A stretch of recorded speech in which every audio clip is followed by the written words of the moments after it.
질문 어렵다.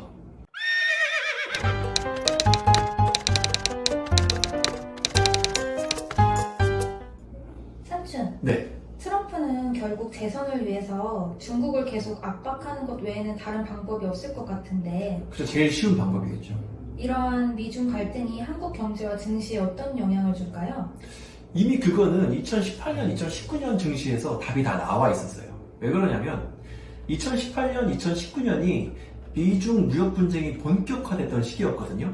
그때 2019년 작년 요맘때를 기억하면 되는데 그때 이제 한일 경제전쟁도 기억나시죠? 저희 채널이 그래가지고 그때 한참 많이 인기를 얻었었는데 그때 미중 무역 분쟁이 최고 격화됐을 때 코스피 지수로 시장 PER이 한 15배 정도 돼요. 2250 정도가 시장 PBR 순자산 가치가 0.9배 정도 됐는데 이게 그 시장의 최대 고점 정도 수준이었어요. 근데 올해는 3월 사태가 있었고 미중 무역 분쟁은 지금도 계속 그 마찰이 계속 심화가 되고 있잖아요. 거기다가 아직은 좀 소강 상태에 있지만 한일 경제전쟁도 해결된 게 아무것도 없어요.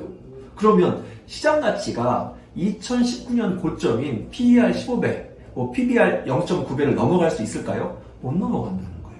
거기다가 한국은 소규모 수출 개방형 국가잖아요. 수출을 해서 먹고 살아야 되는데 IMF 기준으로 했을 때, 세계은행 기준으로 했을 때 우리나라도 경제 성장이 줄어들고 전 세계 물동량도 10% 20% 정도가 줄어든 상태에서 경제 성장률이 5에서 10% 정도가 줄어든다고 나와요. 그러면 내수가 중요한 나라가 아니라 수출을 통해서 먹고 사는 게 중요한 나라에다가 미중 경제 전쟁이 계속 심화가 되고 만약에 홍콩이 그 자유무역지대 같은 경제 특구의 역할들이 박탈이 된다고 하면 세금의 관세 혜택이라든지 중개무역의 형태들라든지 이런 것들이 다 제한이 갈 거거든요.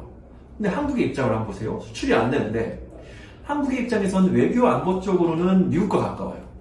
근데 경제는 중국과 가까워요. 그러면 양쪽에서 계속 자기 편을 들어달라고 선택을 하라고 할 거 아니에요. 그러면 이 안에서 줄타기를 하는 것 자체가 엄청나게 피곤하고 섬세해야 되고 확장적으로 일을 할 수 있는, 경제를 할 수 있는 건 아니잖아요. 그렇게 된다고 하면 경제 자체는 미중이 화해하지 않는 상황에서는 우리는 되게 신중하고 조심하게 계속 갈 수밖에 없다는 거죠. 그러면 코스피도 상장사도 우리나라 경제도 저는 축소가 될 거라고 봐요. 그래서 제가 지난번 영상에 처음에 찍었을 때도 지금 1439에서 2277 정도까지의 절반 정도인 그 눌림이 코스피에서 발생할 수밖에 없는 게 이런 것들이 또 이유가 될 수가 분명히 있어요. 분명히 저는 그렇게 생각을 하고 있고 지금도 상황 자체가 2분기, 3분기로 계속 나가면서 마찬가지예요. 미국과 중국이 좋지 않고 전 세계적인 물동량이 늘어나지 않는데 한국만 좋다? 이런 경우는 아주 큰 이벤트가 발생한다든지 큰 합의가 발생한 게 아니면 절대 있을 수가 없겠죠. 그리고 내부적으로도 한국이 지금 문제가 많잖아요. 부동산에 관련된 문제도 분명히 있고 또 한국도 긴급으로 추경을 35조 이상 또 3차 추경을 또 했는데도 지금 실업률 자체가 심상치 않고 상당히 많은 문제들이 내포된 상태에서 그 기본 전제가 돼야 되는 수출에 대한 문제가 흔들리고 있기 때문에 한국 경제라든지 한국 증시가 분명히 찬바람 나기 전까지는 조금 한번 힘든 시기가 분명히 있을 거예요. 이 정도로 말씀드리면 될까요? 네. 한국도 다른 나라에 영향을 미칠 수 있어요? 질문 어렵다. 근데 이제는 한국 사람들이 갖고 있는 생각이 좀 바뀌어야 되는 게 이번 3월 사태를 기준으로 옛날에는 그런 게 많았잖아요. 우리나라 사람들, 외국 사람들이 어떻게 생각할까라고 하는 관점들이 많았다고 하면 3월 사태를 우리가 방역에서 성공하면서 우리나라 사람들이 어떻게 방역에서 성공했을까에 대한 것들을 많이 지켜보잖아요. 그렇기 때문에 한국이 다른 나라에 영향을 주는 것들은 엄청나요. 왜 그러냐면 진단키트 같은 경우에는 한국이 가장 빠르게 정확한 것들을 많이 잘 만들어내서 우리나라 증시에서 되게 핫했고요. 또 앞으로도 마찬가지인데 조금 먼 얘기겠지만 1년이 지나고 이 백신 같은 게 개발됐을 때도 이번에 SK바이오팜도 마찬가지예요. 셀트리온이나 삼성바이오나 SK바이오팜 같은 회사들은 신약도 개발하고 다른 역량도 있지만 이러한 사태들을 대비할 수 있고 대항할 수 있는 백신과 같은 것들이 필요할 때 대량 양산을 할 수 있는 특화된 회사들이거든요. 그러면 전 세계적으로 한국의 바이오 기술, 이게 사실 그 삼성전자의 반도체 대량 양산의 그 사업 모델을 바이오에 그대로 적용을 한 거예요. 그런 것들이 셀트리온, 삼성바이오, 또 SK바이오팜 같은 그런 회사들의 역량으로 들어가는 거고, 또 이 이하에 있는 회사들이 엄청나게 많아요. 그러면 정말로 잘 듣고 이번 소월 사태를 해결할 수 있는 백신이 만약에 만들어지면 한국의 주요 기업들이 이것들을 대량 양산을 할 수 있겠죠. 한국은 전체 국토 규모는 작지만 최대한 빨리 많이 만들어낸데 특화된 나라예요. 그렇게 한다고 하면 전 세계가 이런 질병에서 벗어나는데 분명 도움이 줄 거고, 이번 사태로 또 들어간 것이 뭐가 있냐면, 이런 질병은 앞으로 인류가 계속 도전과 응전을 해가면서 살아갈 거라는 거예요. 개발도 중요하지만 그 개발된 상태에서 최대한 빨리 만들어서 뭐 한국이 갖고 있는 특성을 가지고 전 세계에 최대한 빨리 보급하는 거, 그렇게 한다고 하면 방역도 마찬가지고 진단도 마찬가지고, 또 여기서 이제 이 백신을 보급할 때 한국의 역할이 분명히 있겠죠. 한국은 우리가 생각하는 것보다 생각보다 큰 나라고, 생각보다 선진국이고, 생각보다 다른 나라한테 줄 수 있는 영향들이 계속 많아지고 있다는 거. 사회가 좀 고차원적으로 발전하면서, 옛날에는 군사력 센 나라, 돈 많은 나라, 하지만 지금 방역, 또 지금의 뭐 수칙이라든지 질병 관리라든지 이런 부분에 대해서는 그 세상이 되게 다원적으로 그 결합을 하고 있고 공존을 하고 있잖아요. 우리의 체제들, 또 의료보험 같은 거, 이런 것들을 가지고 여러 가지 영향을 줄 수 있는 것들이 계속 많아질 거예요. 특히 이제 한국의 주요 산업인 바이오에 대한 부분들이 앞으로도 우리뿐만 아니라 전 세계 인류의 그 보탬이 되는 부분도 계속 커질 거고요. 근데 그게 저희 내부의 생각인지 세계 시장에서도 같은 생각을 하고 있는지. 그러니까 이게 우리 내부의 생각만은 아니에요. 3월 사태 같은 경우에는 죽지는 않는 병인데 이 병을 치료했을 때 제일 중요한 건 의료보험 제도였거든요. 그 되게 안 된 말이었지만 한국계 미국인 18세에 있는 사람이 청년인데 그 민간 의료보험 제도가 없어가지고 죽었어요. 치료를 못 받아가지고. 근데 한국은 이 병을 치료하기 위해서 드는 비용이 최 5만 원, 10만 원 되지 않아요. 그렇게 됐을 때는 이거는 이 병의 자체에 문제가 있지만 제도라든지 보험 제도가 갖고 있어서 병을 치료한 부분도 분명히 있었거든요. 그럼 만약에 다른 나라에서 우리 같은 제도를 시행하고 있었으면 지금보다 피해가 많이 줄어들었을 거예요. 이런 부분들에 대해서는 추후에 이 질병이 끝난 다음에 이 제도적 모델에 대해서 다른 나라들이 연구를 하고 있는 경우들도 많고요.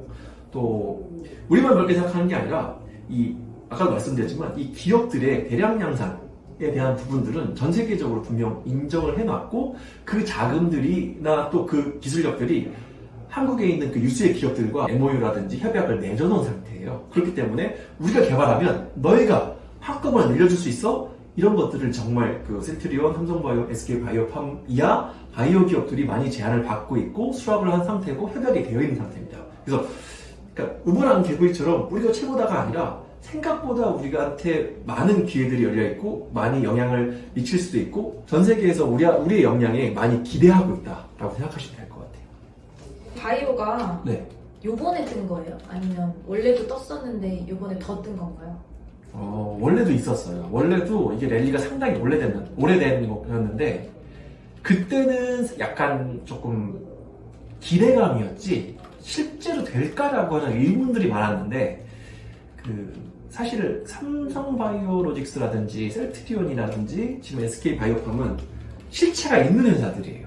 우습게 보는 회사들이 아니에요. 물론 지금도 몇십 배의 프리미엄을 갖고 있지만 이 회사들이 하고 있는 사업 내용들을 들여다보면 정말로 한번 레인메이커, 비를 만들 수 있는 만큼 큰 수익을 볼 수 있는 형태들의 사업 구조들을 갖고 있어요. SK바이오팜 같은 회사는 쉽게 볼 회사가 아닌 게 우리나라 처음으로 임상부터 시작해가지고 신약 개발을 마친 회사예요. 이게 무슨 소리냐면 이거는 영국이라든지 미국이라든지 스위스라든지 아주 고도에 있는 그 첨단 산업을 갖고 있는 선진국, 우리가 생각하는 회사들만 이런 제약 산업에서 약을 만들어요. 근데 그걸 한국에서 해낸 거예요. 이런 경우 보면 한국이 선진국으로 올라가고 있다는 반증이에요. 산업적으로. 근데 그런 기업들이 지금 속속들이 들어오면서 그 프리미엄들이 시장에서 반영이 되고 있는 거예요. 그러면 한국의 바이오 산업이 언제까지 성장하냐? 지금 시작이에요. IT라든지 반도체가 우리나라 산업을 먹여 살렸다고 하면 이거 끝까지 끌고 갈 겁니다. 2차 전지라든지 바이오라든지 또 신재생 에너지라든지 전기차라든지 이런 부분들도 이게 하루 이틀에 진출한 게 아니라 아주 진출한 지는 되게 오래됐어요. 10년, 15년 된 일인데 이제 수익이 되기 시작을 하는 거고 실제 경쟁력을 갖기 시작한 부분들이에요.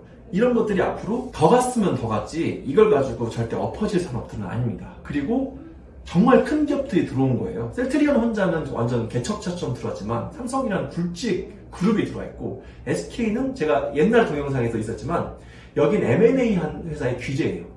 정말 돈 될 때 들어가가지고 하는데 최근에 M&A가 뭐였죠? SK 하이닉스였잖아요.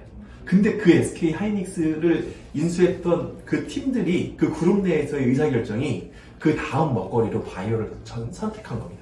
그렇다고 하면 이 바이오 시장 자체가 우리보다 훨씬 더 정보를 갖고 있고 투자를 진행해 와가지고 수익을 냈던 그 사람들의 안목을 봤을 땐 지금이 시작이라는 거죠. 저는 그래서 한국 바이오 산업은 옥석이 가려지는 단계를 가고 있고 잘 될 거라고 봐요. 앞에 말했던 산업들도 마찬가지고 여기에 지금에 있는 굴뚝산업이라고 하는 철강, 조선, 기계, 석유, 화학 2000년대를 이끌었던 중국의 개혁 개방과 함께 시대를 이끌었던 산업들이 한 번 또 각광을 받을 게 앞으로 10년 안에 또 온다고 봐요. 그래서 한국의 주식시장은 미국의 시장만큼 우상향을 할 것이고 거기에 중요한 합의들을 해내야 될 것이고 또 도전과 응전이 있을 텐데 역으로 보시면 1950년부터 2020년까지 한국 사회를 본다고 하면 만약에 이걸 가지고 어떤 스토리를 썼다고 하면 말이 안 되는 거예요.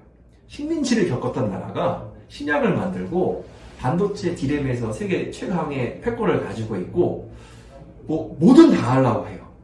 어떤 산업이든 완결형 산업 구조를 가지고 있고 이런 부분 자체가 말이 안 되는 거예요.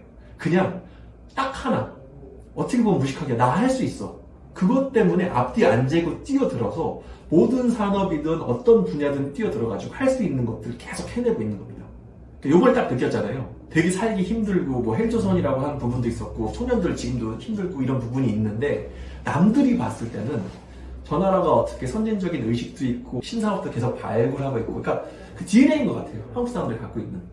그래서 여기까지 올라온 것 자체가 말도 안 되는 일이기 때문에 앞으로의 도전도 어떻게 보면 크게 보면 긍정적이다. 그 중에 하나가 또 바이오 산업이고 잘 될 것이다. 저는 그렇게 생각합니다. 시청해주셔서 감사하고 구독, 좋아요, 댓글 달아주시면 꼭 부탁드리겠습니다. 감사합니다.